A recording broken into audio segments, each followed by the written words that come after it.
pemirsa, selamat malam dan selamat datang kembali dalam program Kamu Bisa, Karya Mulia Bisnis Luar Biasa. Kita ketemu lagi nih pemirsa untuk membahas inovasi-inovasi bisnis menarik nih di malam hari ini. Karena malam hari ini kita akan membahas terkait dengan lidah buaya, peluang emas di industri kecantikan dan kesehatan. Nah, kalau bahas tentang lidah buaya pasti kalau untuk wanita tuh nggak asing ya dengan kata lidah buaya karena sering dipakai untuk skincare, bisa untuk moisturizer juga kalau malam-malam. Nah, sedikit tentang Kamu Bisa. Jadi Kamu Bisa ini merupakan program kerjasama antara Hope Channel Indonesia dengan ASI atau Adventist Layman Service and Industries juga yang merupakan perkumpulan perkumpulan profesional dan juga pebisnis awam Advent. Dan bersama dengan saya, Tamara Sucianto, yang akan memandu acara dalam 1 jam ke depan. Dan pada malam yang indah ini, saya tidak sendirian, pemirsa. Saya sudah bersama dengan narasumber-narasumber yang luar biasa saat ini. Jadi kita coba panggil dan kita coba kenalkan satu-satu ya, pemirsa ya. Sudah bersama dengan kita ada Bapak Miranda Tumiran. Halo Pak Miranda, selamat malam.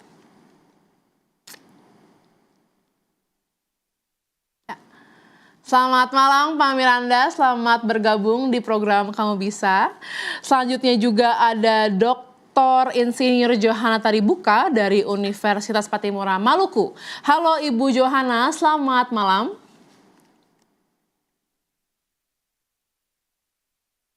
Selamat malam para narasumber ahli, Pak Tumiran, Prof. Daniel, dan Pak Sakarias, juga pemirsa sekalian, selamat malam, selamat berjumpa lagi. Luar biasa, selamat malam Ibu Johana, selamat bergabung kembali Bu. Selanjutnya sudah bersama dengan kita ada Dr. Insinyur Zakarias Hukom, MP dari Universitas Patimura, Maluku juga. Halo Pak Hukom, selamat malam. Ya, selamat malam Mbak Tamara, dan juga selamat malam bagi para narasumber ahli maupun narasumber praktisi. Dan juga selamat malam buat pemirsa di rumah. Selamat malam Pak Hukom, selamat bergabung Pak Hukom di Kamu Bisa. Selanjutnya bersama dengan kita ada Profesor Insinyur Daniel Saputra dari Universitas Sriwijaya Palembang. Halo Prof, selamat malam Prof.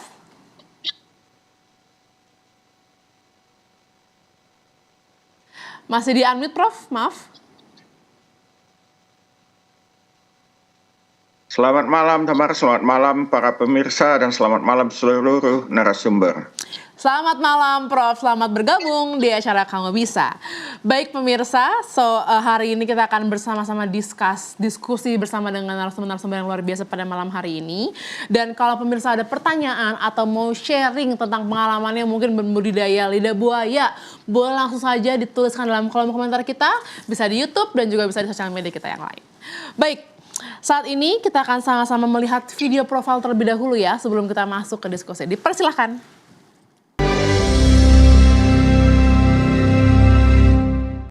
Halo Sobat Channel Indonesia, perkenalkan nama saya Tumiran, asal Kulon Progo, Yogyakarta. Untuk kegiatan hari ini budidaya lidah buaya.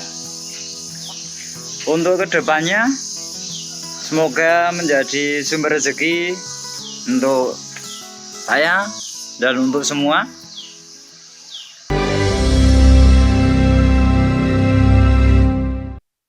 Luar biasa ternyata Pak Miranda Tumiran ini dari Yogyakarta, pemirsa. Baik, saya ingin langsung bertanya nih sama Pak Tumiran terkait dengan budidaya lidah buaya. Halo Pak Tumiran, selamat malam.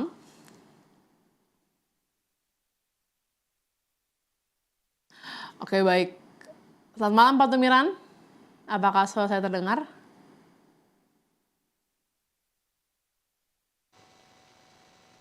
Ya, suaranya Pak Tumiran saya belum mendengar Pak Tumiran. Boleh dibantu? Oke, saya sambil menunggu Pak Tumiran, saya izin bertanya dulu ke Bapak Hukom saat ini. Pak Hukom, saya tadi juga ingin mengulik-ulik sedikit ya tentang budidaya lidah buaya ini. Tapi kan saya tadi juga, saya itu adalah penyuka lidah buaya, Pak Hukom. Jadi saya suka memakai lidah buaya itu untuk melembabkan kulit saya. Jadi setiap saya mau tidur, saya pakai itu sebagai pelembab kulit lah. Saya penasaran Pak, sebenarnya tuh kandungan apa sih Pak yang bisa berperan di lidah buaya ini untuk melembabkan kulit kita Pak? Dipersilakan Pak Hukom. Ya, baik Mbak Tamara. Ini kita berbicara tentang lidah buaya, dan lidah buaya ini sudah digunakan untuk melembutkan untuk kulit ya, dan sangat penting sekali untuk menghaluskan kulit, dan banyak sekali orang yang menggunakan itu sejak zaman dulu sampai sekarang ini. Karena ada salah satu zat aktif, bukan salah satu tapi ada banyak sekali zat aktif yang terkandung di dalam lidah buaya itu sendiri. Zat yang paling utama yang terkandung di dalam gel daun lidah buaya itu adalah polisakarida aseman, dan juga ada salah satu senyawa yang namanya glukoman. Selain daripada itu ada glukoprotein, ada antioksidan, ada flavonoid, ada vitamin, dan banyak sekali ada mineral-mineral yang memang sangat membantu untuk memperbaiki kulit ya. Dan juga ada juga banyak yang bisa memperbaiki ya berbagai macam penyakit, dan ini memang sangat penting sebagai bahan baku di dalam ramuan herbal yang terutama di dalam melembutkan kulit, ya seperti itu. Begitu Mbak Tamara. Tadi Pak Hukom bahas tentang antioksidan ya Pak. Halo Pak, apakah suara saya terdengar Pak Hukom? Iya, bisa. Sudah, iya sudah. Bisa dengar ya? Sangat bisa dengar Pak, luar biasa, sangat jelas. Tadi kan Pak Hukom sempat singgung terkait antioksidan ya Pak ya. Sebenarnya apa sih Pak peran antioksidan di dalam lidah buaya itu bagi tubuh manusia Pak? Banyak sekali, karena pertama-tama peranannya sebagai antioksidan itu dia punya fungsi untuk meredam itu senyawa radikal bebas yang bersifat racun yang muncul, baik itu dari lingkungan maupun juga dari bahan-bahan yang dimakan ya, makanan. Nah, ini dia bisa meredam, dia bisa menstop proses reaksi replikasi daripada radikal bebas atau racun yang timbul. Nah, jadi ini memang sangat penting sekali peranannya sebagai zat aktif. Dalam hal ini adalah metabolit sekunder dari lidah buaya itu sendiri. Oke, cukup menarik ya Pak, untuk ternyata tuh lidah buaya itu di balik lidah buaya yang hanya berwarna hijau dan daging yang berwarna bening itu menyimpan banyak sekali kandungan yang luar biasa bagi tubuh manusia. Nah, sekarang saya mau bertanya ke Ibu Johanan nih Bu. Pasti kalau kita membahas tentang budaya sebuah tanaman ya Bu ya, pasti akan ada hubungannya dengan hama gitu ya Bu. Nah, saya penasaran nih kalau contohnya untuk hama untuk lidah buaya sendiri, apakah tips and triknya nih Bu kita untuk menjauhi hama, dan kalau contohnya sudah kena hama nih, kira-kira cara mengatasinya seperti apa Ibu Johanna? Dipersilahkan.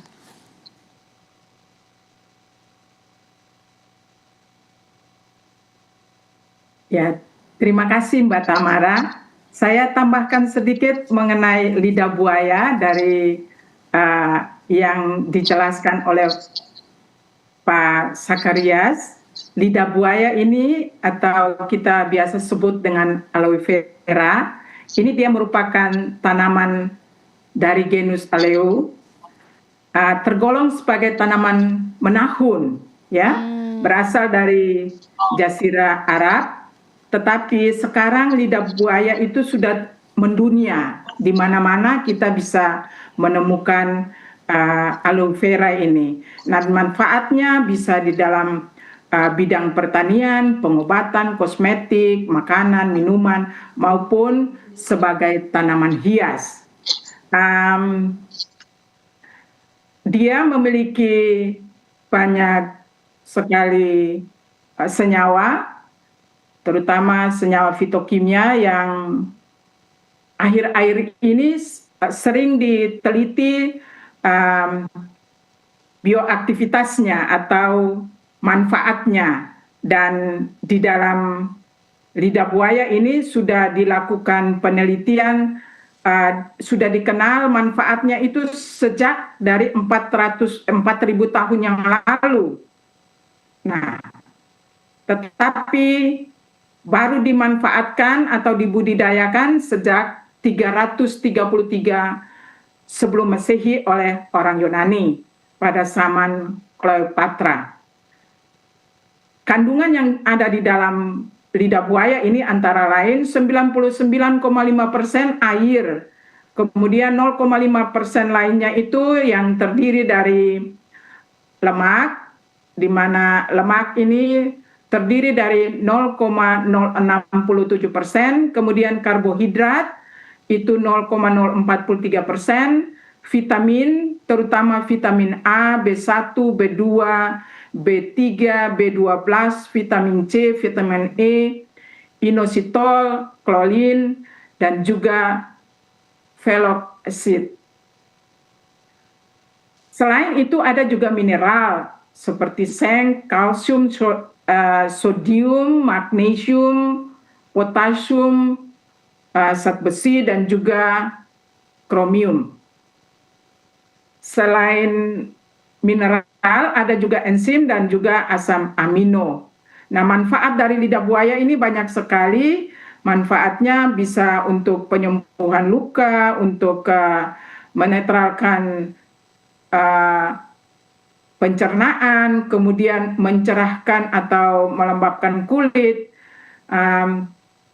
Yang paling hebat sekali itu dia bisa meminimalisir efek dari radikal bebas, di mana kandungan antioksidannya itu cukup tinggi seperti vitamin A, C, dan E itu mampu bisa melindungi kulit, sehingga belakangan ini banyak sekali digunakan untuk kosmetik.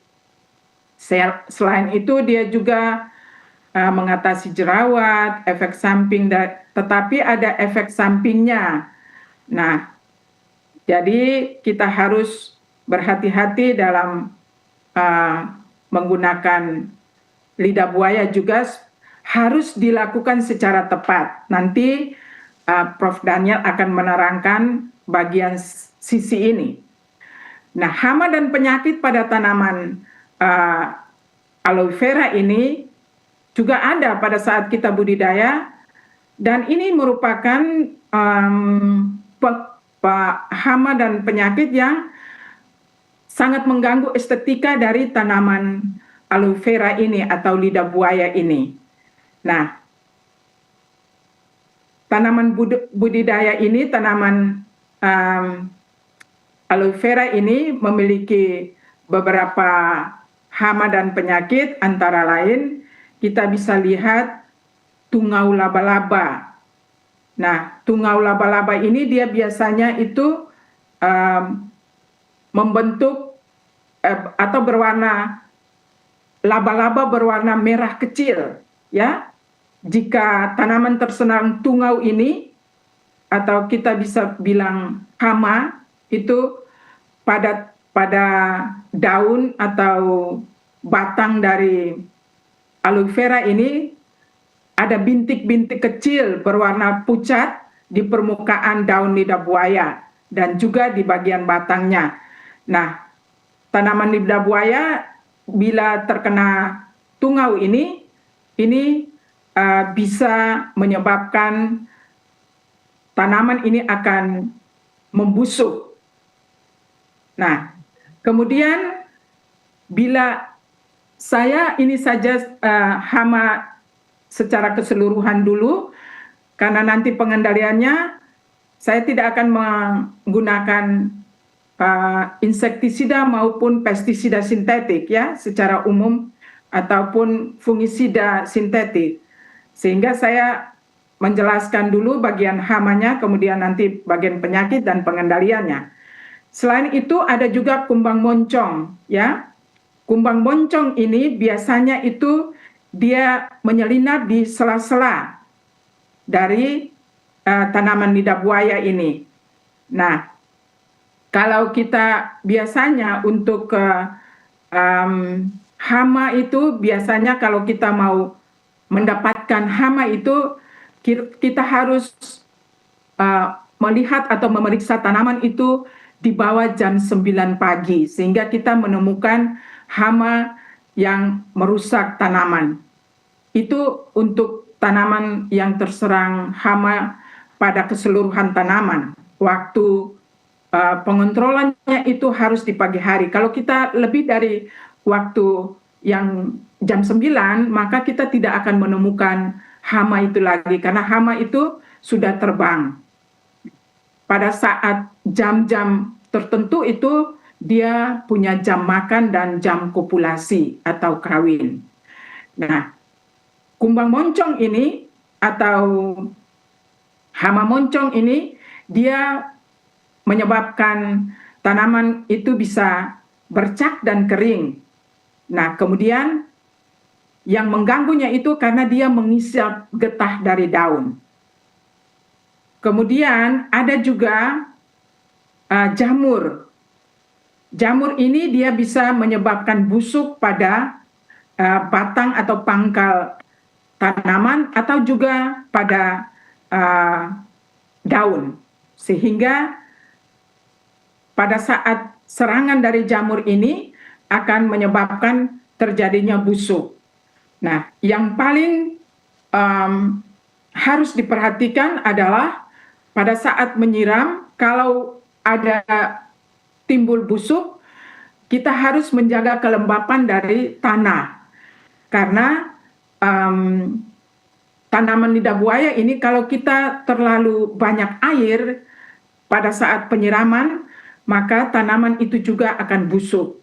Nah, busuk ini juga karena kelembapan yang menimbulkan adanya jamur. Jamur pembusuk yang bisa menimbulkan busuk pada tanaman lidah buaya. Kemudian ada juga penyakit karat. Ya, penyakit karat ini juga disebabkan oleh jamur.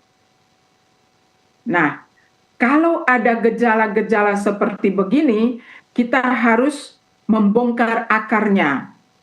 Kalau tidak membongkar, maka tanaman itu busuk dan akan mati. Nah, biasanya kita menemukan pada tanaman aloe vera ini, pada daunnya itu ada bintik hitam, kemudian ada bolong. Nah, itu disebabkan oleh kumbang moncong. Nah, kemudian kalau kita temukan basah atau berlendir di pangkal batang tanaman ataupun di daun, itu disebabkan oleh jamur atau bakteri. Nah, untuk pengendaliannya, saya tidak menyarankan insektisida atau pestisida sintetik, tetapi saya menyarankan untuk menggunakan pestisida organik, ya, atau yang kita bikin sendiri dari alam sekitar kita, karena di sekitar kita itu banyak tanaman yang bisa digunakan sebagai obat atau pestisida. Yang paling mudah itu untuk aloe vera ini saya menyarankan daun pepaya, kemudian kita cacah-cacah, kemudian kita kepret bawang putih sedikit, cacah-cacah juga, terus kita kasih air, remas-remas, kemudian kita saring, dikasih deterjen sedikit, kemudian kita semprotkan pada tanaman ini. Yang paling kita harus perhatikan juga adalah kelembapan pada media tanamnya. Kalau terlalu lembab atau ada basah, biarkan saja sampai tanahnya kering baru kita siram lagi. Demikian Mbak Tamara, terima kasih. Wow, berarti banyak metode juga dan ternyata jenis untuk hama itu nggak cuma satu ya Bu Johana ya, jadi tergantung dari berbagai angle nih. Terima kasih banyak Bu Johana untuk insight dan juga pengetahuan yang luar biasa. Saat ini saya mau kembali ke Bapak Tumiran. Halo Pak Tumiran, selamat malam. Apakah suara saya terdengar Pak Tumiran? Kita coba ke Pak Tumiran dulu ya pemirsa. Pak Tumiran boleh dimatikan kameranya, jadi kita cuma pakai audio saja. Mungkin karena internetnya atau ya networknya. Boleh di unmute Pak audionya. Oke, baik. Sambil menunggu Pak Tumiran, saya mau sama-sama mengajak para pemirsa nih untuk sama-sama melihat video cara menanam lidah buaya berikut ini.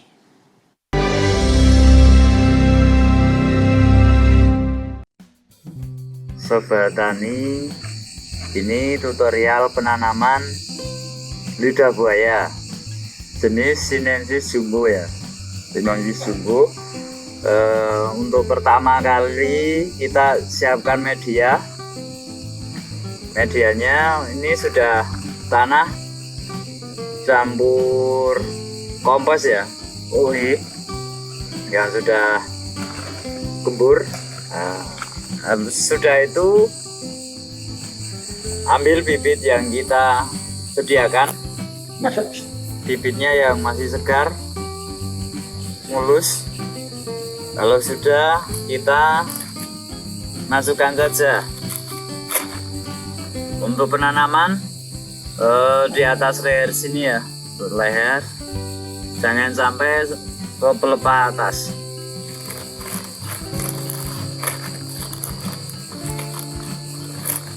Kalau sudah, kita kasih tanahnya tadi sesuai di leher lidah buaya.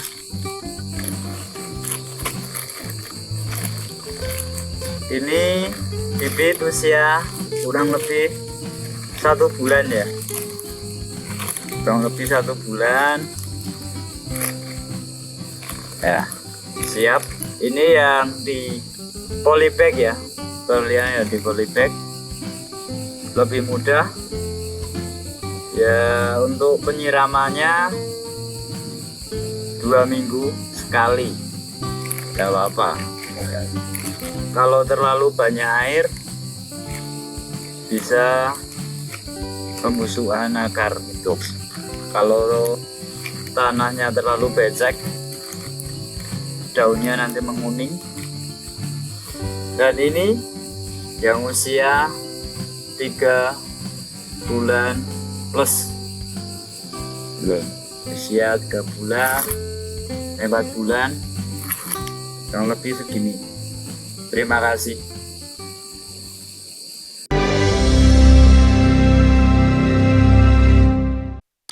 Oke, luar biasa video penanaman lidah buayanya, dan itu sepertinya sangat-sangat simpel untuk bagi pemirsa yang mau coba di rumah pertama kali.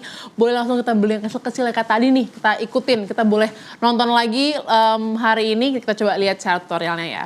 Baik, saya mau ke Pak Daniel nih sebentar terkait dengan tema kita nih Pak, tentang lidah buaya, peluang emas di industri kecantikan dan kesehatan gitu Pak. Nah, saya mau highlight tentang peluang emasnya gitu Pak Daniel. Bagaimana Pak cara kita untuk membuat produk lidah buaya ini yang bisa dibagi sebagai peluang emas di industri kecantikan dan kesehatan ini? Dipersilakan Pak Daniel.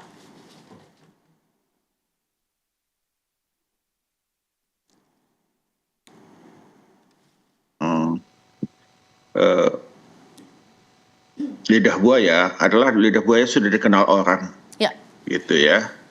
Jadi kalau untuk peluang bisnis kita tidak repot untuk memperkenalkannya lagi, ya. Jadi itu ininya, dan orang sudah tahu ya sudah tahu sudah lama sekali ya. Tadi sudah disinggung oleh Ibu Johana bahwa lidah buaya mengandung banyak komponen, ya, komponen-komponen zat-zat yang baik bagi kesehatan dan juga bagi kecantikan. Yang jadi masalah adalah bagaimana orang bisa kenal, begitu ya, bisa kenal dan mau membeli produk, gitu ya. Jadi kalau hanya lidah buaya untuk makanan sudah banyak, kita lihat ya, banyak gel, banyak irisan, jus, berbagai jenis sudah dijual, bahkan sudah disterilisasi, bisa dijual tanpa didinginkan ya. Nah, peluang emas bagi kesehatannya adalah kita mesti mengeksploitasi, gitu ya, menggunakan keunggulan ini. Ya, jadi lidah buaya misalnya untuk kesehatan, kita mesti menekankan bahwa pada saat sekarang ini orang ingin kembali ke alam. Ya, jadi ada gerakan itu untuk kembali ke alam organik, gitu ya. Jadi untuk kesehatan banyak sekali dampaknya ya. Bahkan ininya lidah buaya, ya, gelnya lidah buaya itu bisa digunakan untuk bahkan menutupi luka bakar, gitu ya. Jadi itu banyak sekali bahan baku obat, ya, bahan baku kecantikan yang bisa digunakan dari lidah buaya. Nah, ini yang mesti kita manfaatkan, begitu ya, manfaatkan untuk memajukan industri lidah buaya ini. Ya, walaupun orang sudah kenal, kita mesti lebih menekankannya dan mengkampanyekannya dengan lebih gencar. Ya, diingatkan orang, gitu ya.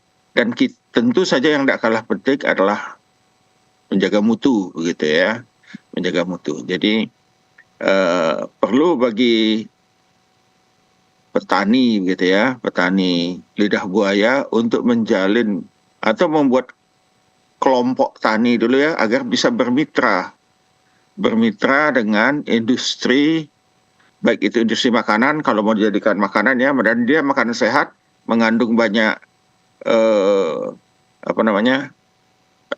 serat larut, begitu ya, yang baik bagi kesehatan untuk jantung ya dan sebagainya.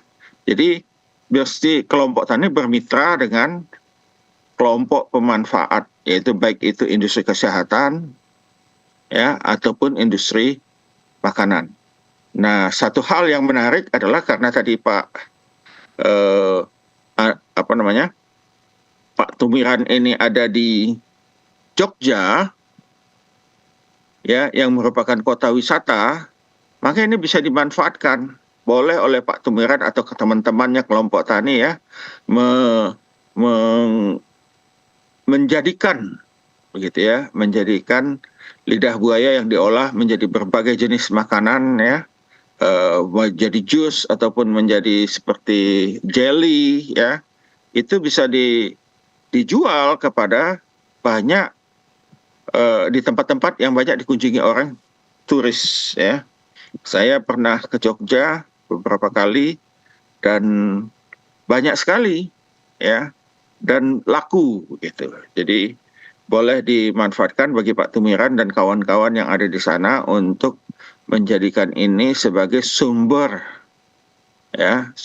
pendapatan baru, baik khususnya UMKM ya. Jadi kelompok-kelompok tani bekerja bersama ya, dan menjualnya di tempat-tempat turis ya, tempat turis yang menarik. Dan juga tentu di Jogja juga banyak industri obat, begitu ya, yang bisa didekati untuk dimanfaatkan, baik itu industri kecantikan ya ataupun industri lain. Tentu yang paling penting ini adalah konsistensi ya, konsistensi agar tadi zat aktif yang tadi disebutkan oleh Bu Johana tadi, konsentrasinya nggak turun naik ya, pemupukannya masih jelas ya, masih konsisten, karena zat aktif ini amat sensitif terhadap perlakuan pemupukan. Kalau pemupukannya tidak tepat, maka zat aktif yang tadi dapat menyembuhkan kulit dan sebagainya itu konsentrasinya turun. Nah, ini yang sering sering tidak diperhatikan oleh para pengrajin ya atau petani. Ya, mereka menanam tanpa merawat sedemikian rupa sehingga kalau dijual ke industri kesehatan, mereka kan nanti sebelum di pabrik, sebelum diolah diperiksa zat aktifnya. Yang tadi bisa nggak betul membersihkan wajah, membunuh bakteri, ya, membersihkan wajah untuk dari jerawat, membuat wajah apa istilahnya sekarang kinclong gitu ya. Nah, kalau tidak ada zat aktifnya itu rendah, ya kecewa pabriknya begitu ya. Jadi itu mesti diperhatikan dari sisi budidaya agar zat-zat aktif ini selalu ada. Kalau ini ada, saya yakin industri kecantikan, industri kesehatan akan mau menampungnya ya. Kalau industri makanan ya sudah banyak UMKM menjualnya ini ya. Jadi ini mesti dimanfaatkan. Peluangnya ini ya mesti diambil ya. Kalau dia sebagai obat, harganya tentu lebih tinggi daripada harga sebagai makanan saja, ya. Atau bekerja sama dengan para industri jamu begitu ya, membuat bukan ini yang digunakan oleh ibu-ibu untuk malam itu ya. Itu bagus sekali bisa ya. Jadi itu tidak perlu terlampau ini, tapi itu tadi tentu bahan aktifnya, konsentrasinya sesuai dengan standar yang diinginkan oleh pabrik-pabrik kesehatan. Demikian untuk sementara. Terima kasih Pak Daniel. Saya makin penasaran nih Pak, gimana kalau contohnya dengan kita, anak-anak yang baru memulai gitu ya, kita memulai bisnis di Lidah Buaya ini, kira-kira produk apa yang cocok Pak untuk kami ini yang baru pemula, dan bagaimana cara kami memasarkannya kepada pasar, karena kami masih nol nih, masih dari nol, belum ada yang tahu kita nih Pak. Dipersilahkan Pak Daniel. Jadi pertama yang paling mudah tentu industri makanan, ya. Jadi pasar UMKM apalagi sekarang di berbagai kota besar banyak dibuat oleh pemerintah kota Car Free Day. Di Palembang bahkan sekarang ada Car Free Night gitu ya, sampai jembatan Ampera ditutup malam ya, siang begitu ya dibuat. Nah, ini memang diciptakan oleh pemerintah kota, bukan hanya untuk wisata baru bagi penduduk kota, tapi juga untuk berjualan bagi UMKM, ya. Jadi kalau lidah buaya ya paling sederhana ya dikupas kulitnya gitu ya, terus diiris, ya dicampur gula berbagai jenis, ada pakai gula merah, gula tebu ya, atau yang ada istilahnya sekarang less sugar atau zero ya. Banyak itu ada pemanis ya, pemanis berbagai jenis pemanis yang digunakan untuk ini. Tentu perlu dikemas dengan baik, sedemikian rupa menarik ya, bahkan mungkin bisa dikasih warna-warni alami ya, pewarna alami ya, dan juga tentu bisa digunakan, banyak sudah panduan ya untuk bagaimana membuatnya sebagai jelly, bisa menjadikan masker gitu ya, yang tadi ya, masker pendingin wajah ya, sehingga dia bukan hanya mendinginkan tapi juga membersihkan ya, sehingga tadi remaja-remaja yang anak-anak remaja kita yang mulai banyak jerawat begitu ya, itu bisa lebih cepat sembuh begitu ya kalau rajin menggunakan masker lidah buaya. Karena tadi ininya tentu ya, ini tadi ya, tentu kalau untuk sudah mau di kesehatan tentu diperiksa, tapi kalau sebagai UMKM kita bisa buat masker ya, atau mungkin dibeli kain itu ya, kain yang bisa bukan kain sebetulnya, itu kertas itu ya, bahan kertas dilapisi dengan ini tadi apa namanya, jelinya lidah buaya. Tentu perlu direbus dulu atau disterilisasi atau dipasteurisasi ya sebelum ini, supaya tidak busuk gitu ya, supaya tidak busuk, dan di waktu digunakan dia bisa ini, tentu kita label begitu ya, alami gitu ya, alami tanpa bahan pengawet ya, dan menarik tentunya ya, menarik karena tentu ya kalau UMKM harganya kan lebih terjangkau bagi masyarakat ya, daripada buatan pabrik, karena pabrik tentu distandarisasi, dia perlu izin POM dan sebagainya. Tapi kalau UMKM kalau mau sudah agak tinggi sedikit tentu hanya cukup ini apa namanya, PMK ya, nomor lapor dari Dinas Kesehatan saja cukup ya.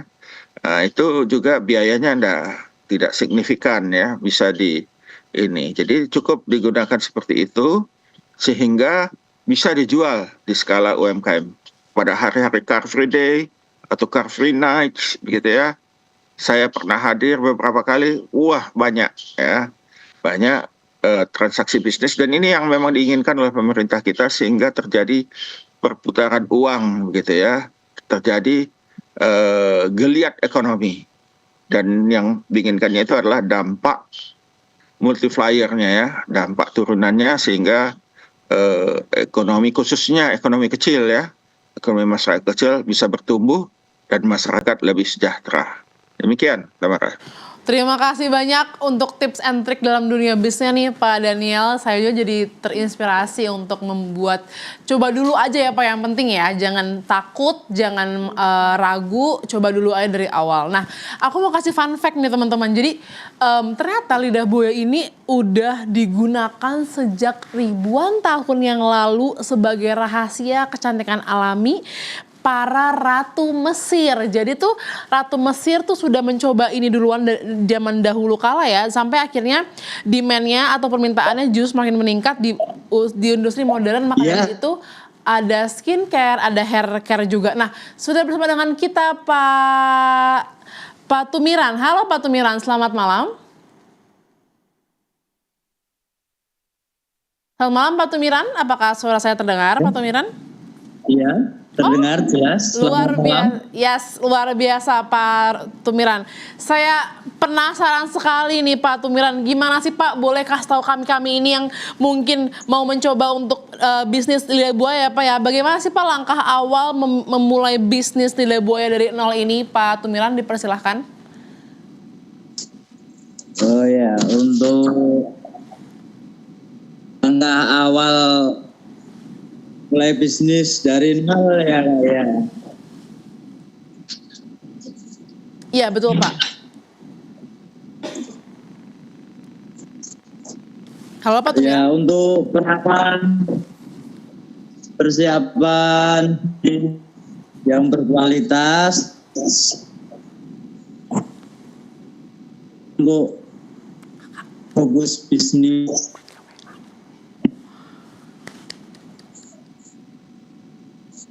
Ya, halo? Iya, halo Pak Tumiran, saya bisa dengar dengan jelas. Ya, untuk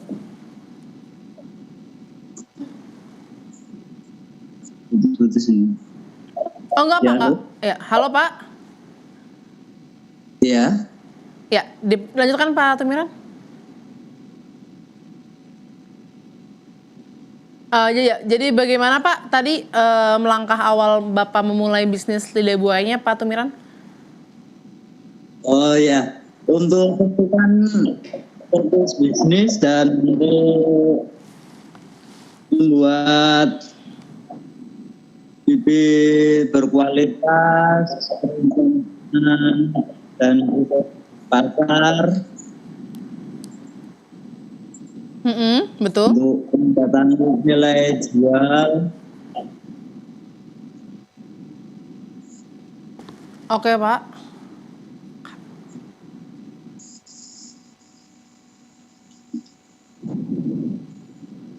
Ya. Ya,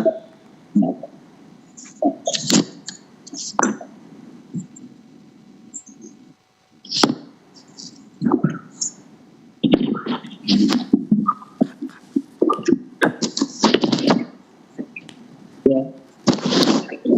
Oh. Ya, itu dari itu apa yang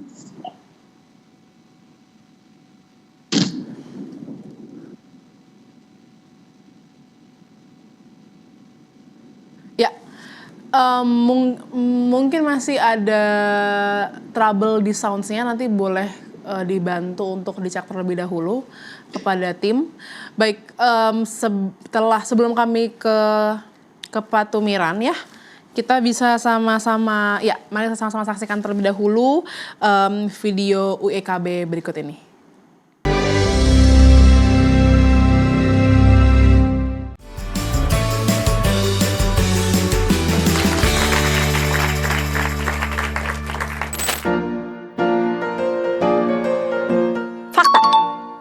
Fakta. Kulit terbakar. Fakta. Fakta. Fakta. Fakta.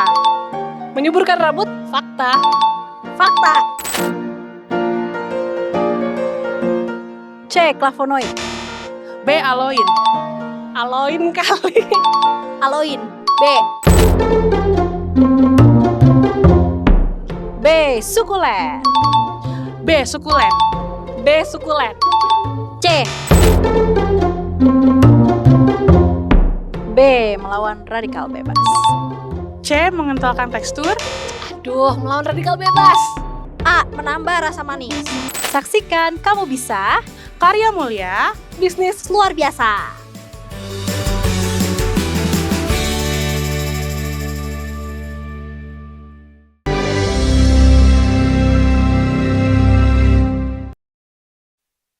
Rata-rata teman-teman kita juga udah pada ngerti ya, sudah sangat mengerti tentang lidah buaya ini. Oke, kita sekarang kembali lagi nih ke Pak Tumiran pada malam hari ini. Selamat malam Pak Tumiran.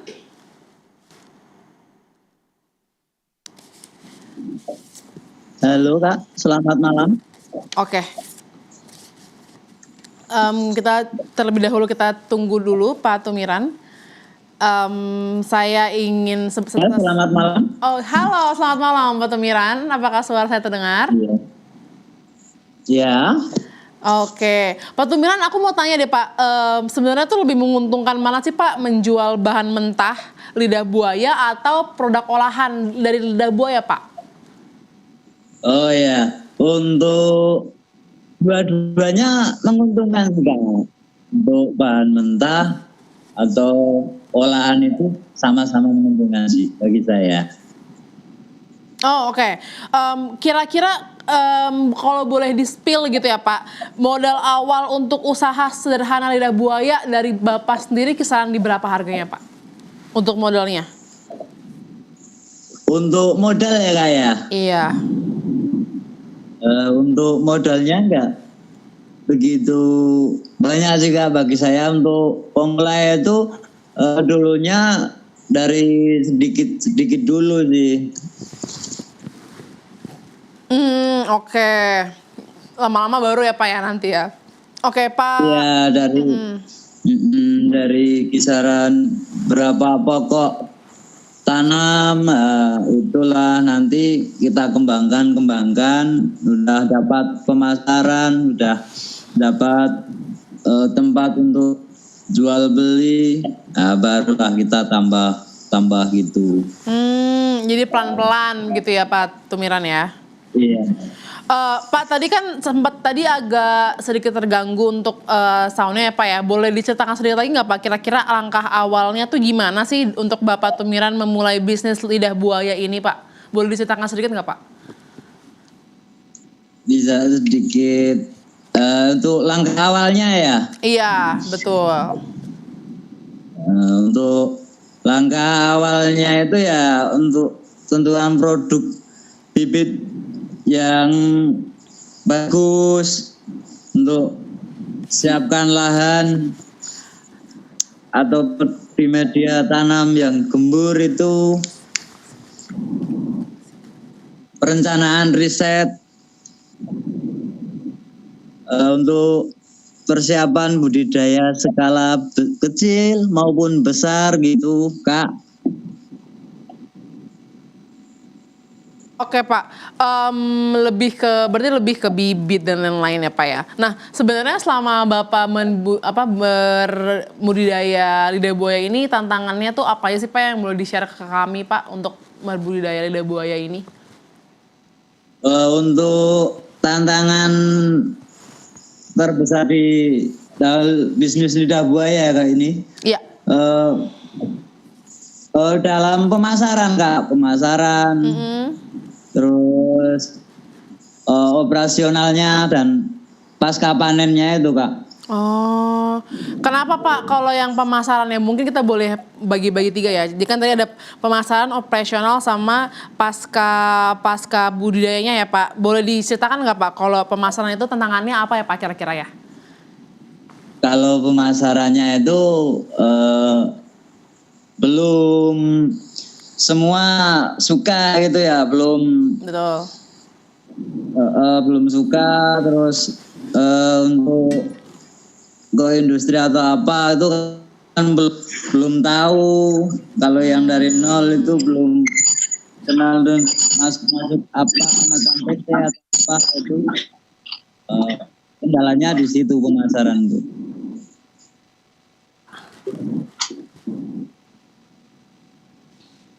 Kalau operasionalnya gimana Pak Tumiran? Benar Kak? Kalau tantangan dari segi operasionalnya bagaimana Pak? Operasionalnya itu ya untuk pengeluaran dalam jual untuk dari apa pupuk atau apa, nah itu kan juga membutuhkan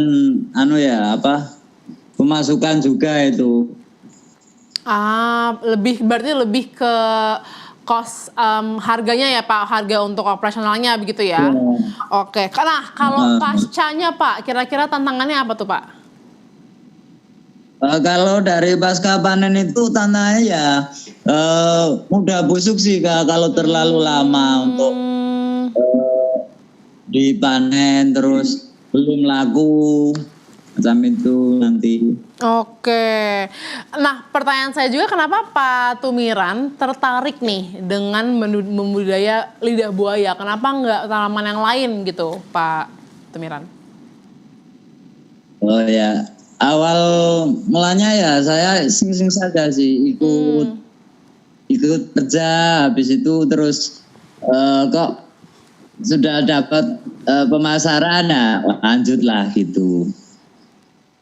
Oke, begitu ya Pak ya. Saya ini mau kasih kesempatan yang luar biasa nih untuk Pak Tumiran, karena saat ini kan sudah bersama dengan kita ada 3 narasumber ahli ya Pak. Ada Ibu Johana, kalau mau bertanya terkait dengan tentang hama bisa ke Bu Johana, kalau tentang budidayanya bisa ke Pak Hukom, atau tentang bisnisnya mungkin bisa ke Pak Daniel. Nah kira-kira Bapak Tumiran ada nggak pertanyaan untuk ketiga narasumber kita pada hari ini dan siap untuk dijawab oleh ketiga narasumber kita? Dipersilakan Pak Tumiran. Oke, selamat malam untuk semua ya, untuk Bro Johana, terus Ibu Zakarias, terus Bapak Daniel. Selamat malam untuk semua. Malam. Iya. Malam Pak Tumiran. Ini dengan Pak Daniel. Dengan yang Bapak siapa ini? Nanti bisa. Daniel. Apakah ada pertanyaan Pak Tumiran yang mau ditanyakan? Untuk lidah buaya itu bagusnya dari pelepah berapa kilo Pak, untuk dari masa tanam itu lebih bagusnya itu dari hasilnya itu. Untuk lidah buaya berapa lama yang harus di kita budidaya biar hasilnya bagus begitu ya Pak Tumiran ya? Iya, maksimal gitu. Maksimalnya, oke. Kira-kira Pak Hukom apakah bisa bantu untuk menjawab Pak Hukom? Kira-kira berapa Pak maksimal waktu yang diperlukan untuk kita membudidaya lidah buaya untuk hasil yang mantap begitu Pak Hukom? Ya, jadi untuk budidaya lidah buaya ini kan tidak terlalu sulit sebetulnya. Karena proses penanakan itu kan cepat sekali. Dia punya masa panennya itu kan 8 sampai 12 bulan. Setelah itu bisa dipanen tiap bulan. Dan umurnya bisa panjang kalau dipelihara dengan teknik-teknik budidaya yang benar. Ya, baik itu di dalam pot, di dalam polybag maupun di lahan luas, itu bisa. Nah, cuma yang jadi masalah ini adalah pemeliharaan. Bagaimana supaya tanaman itu bisa umur panjang?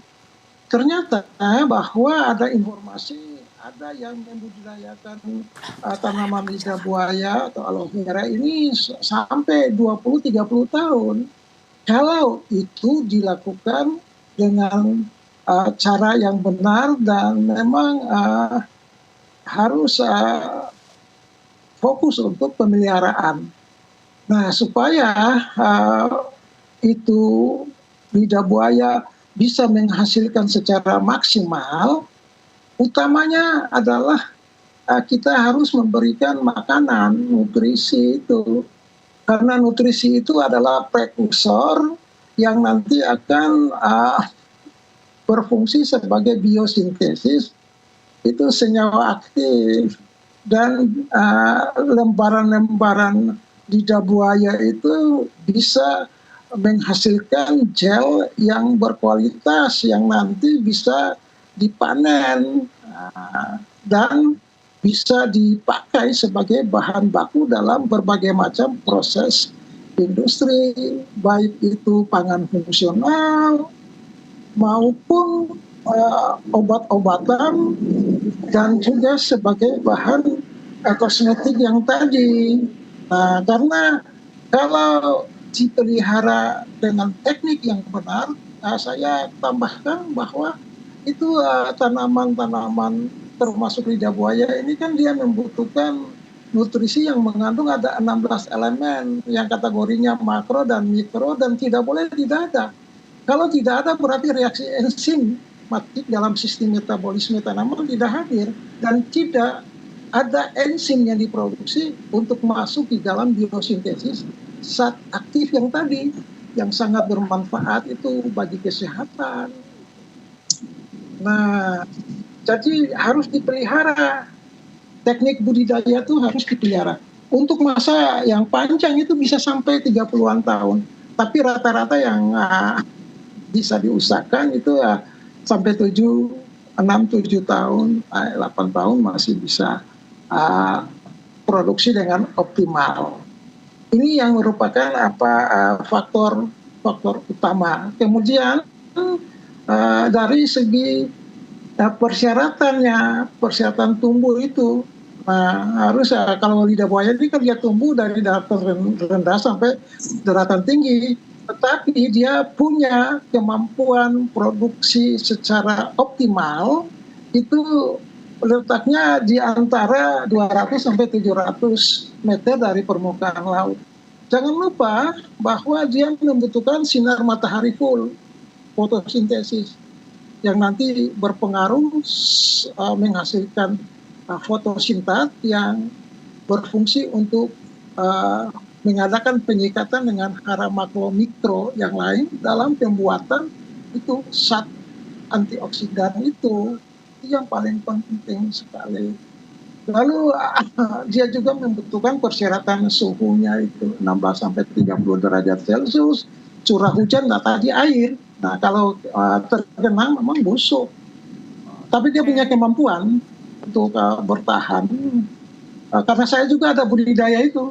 Saya budidaya lidah buaya ini juga untuk sebagai mengambil bahan yang ada sebagai bahan baku pembuat ini sampo organik yang dikolaborasi dengan zat aktif dari turunan katekin EGCG. Jadi itu karena dia mengandung antioksidan yang cukup tinggi untuk itu anti transmit. Mantap. Ya, jadi itu yang paling penting. Kemudian tanah itu yang harus media tanam itu yang harus mengandung nutrisi yang lengkap. Mantap. Ada 16. Ya, itu yang paling penting sehingga dia bisa survive hidup lama. Ya, Mbak Tamara mungkin seperti itu ya. Terima kasih banyak Pak Hukom. Saya yakin juga ini sangat menjawab pertanyaan dari Pak Tumiran ya. Dan pemirsa, tidak terasa juga sudah 1 jam kita menemani pemirsa. Saya benar-benar berharap juga apa yang kita diskusikan sama-sama bisa langsung dipraktekkan nih di rumah nih. Jadi bisa langsung ada hasilnya nyata begitu ya. Saya mengucapkan terima kasih banyak untuk narasumber yang telah hadir pada malam hari ini. Ada Pak Tumiran, ada Ibu Johana, ada Bapak Hukom, dan ada Bapak Daniel juga yang selalu sedia untuk menjawab pertanyaan-pertanyaan kita pada malam hari ini. Dan terima kasih juga pada pemirsa, karena pemirsa juga banyak memberikan kita juga banyak ilmu dan juga input yang baik buat kedepannya. Baik, semoga juga acara hari ini juga bisa bermanfaat bagi pemirsa di rumah dan juga bisa langsung dipraktekkan nih dalam kehidupan dan bisa menjadi ide bisnis yang luar biasa nih untuk para pemirsa lakukan di tempat para pemirsa. Baik, saya Tamara Sucianto bersama dengan kru yang bertugas pada malam hari ini kami pamit undur diri. Terima kasih untuk hari ini dan selalu saksikan Kamu Bisa, karya mulai bisnis luar biasa. Selamat malam.